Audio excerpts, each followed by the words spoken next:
Natatandaan mo pa ba? Nagbaklas mo na tani Jiban. Tayong dalawa ay unang nagkita. Panahon ng kamusmusa, sa piling ng mga bulaklak at halaman.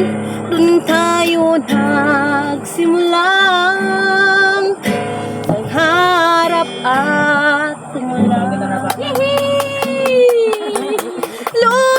Lumilipas ang panahon, kabiyak ng ating gunit na Katumbay lang baga ang Jiban. ang mga puno halaman. Bakit kailangan ding lumisan?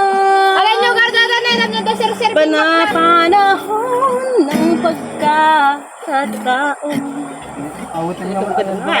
Kabel mo tayo. may babalik pa ang kahapon. Take off down. Thank you!